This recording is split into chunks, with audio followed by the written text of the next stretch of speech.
training day at Colney, and there's the usual sprinkling of interested spectators. Among them today, though, there's a more familiar face. Gary Webster, star of TV's Minder and a lifelong Arsenal fan. Fresh air, exercise. You said you wanted to get out more. Didn't mean I want to sit on a wooden bench all day watching a load of scruffy old drunks while you're in the bar getting legless. What are you implying? Some of our fellow members here are your movers and shakers. Leading estate agents, some of them. They're just as familiar with the inside of a pair of designer casuals as you are. Look at them. The only moving and shaking that lot are going to do is when they haven't had a drink for 10 minutes. I think it was always a family club, you know, my old man and my brother supported them. But I think I remember mainly the 71 final and the week before that with Kennedy putting in the goal to give Arsenal the championship and the Charlie George spectacular. And I remember sitting around watching that with my aunties and uncles and everybody, and it was just, I was just bitten then. That was my team. And I mean, I think a lot of people do that. You come to the age of about 5 or 6 or 7, and whatever team that was in a big final or you followed, they're the team you stick with. And for me, that was Arsenal. I've played all my life, you know, and I love playing. It's a pleasure to come down here and see some of the real players of the world. But I actually played for the Arsenal ex-professionals and Celebrity 11. I scrape in as a celebrity somehow.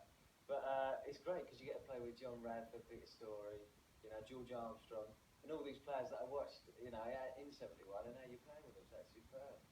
And like most frustrated players, Gary's a good critic. I could do that.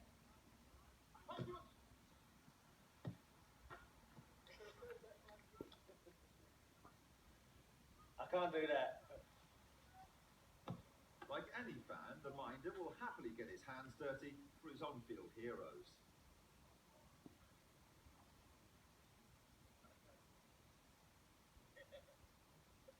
And in true Daily style, Gary can exaggerate a little, especially when describing his footballing talents. Dynamic, good dribbler, very good on the ball, and a very big liar, basically. I'm very good in the penalty area. I'll get a penalty anywhere. I take that to my acting skills, though. Would I lie to you?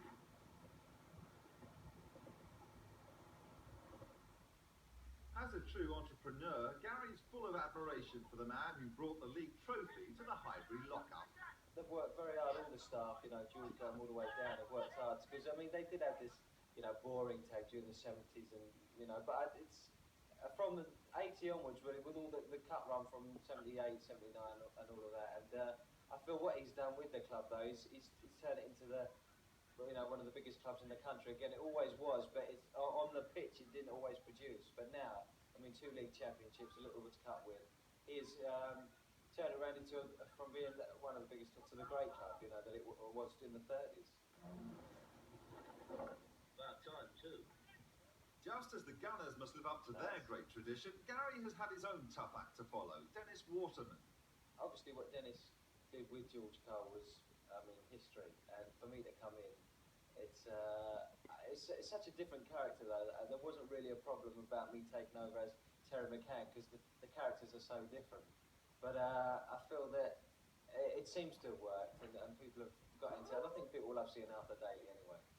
So, and I think the nation wanted an Arsenal fan. I know Dennis is a Chelsea fan, so I think they wanted, you know, a team that's going to dominate in the 90s, as I said.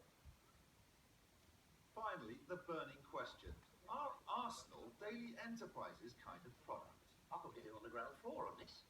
I think he's got a few footballs at the lockup, you know. I think that Arsenal may have been playing with a couple of weeks ago, but apart from that, no, he's keen on football. He watches all sport, but I don't think he has any special team. I managed to convert him to the Arsenal way, though, while we were shooting the series. So I think we could call him a closet Arsenal fan now.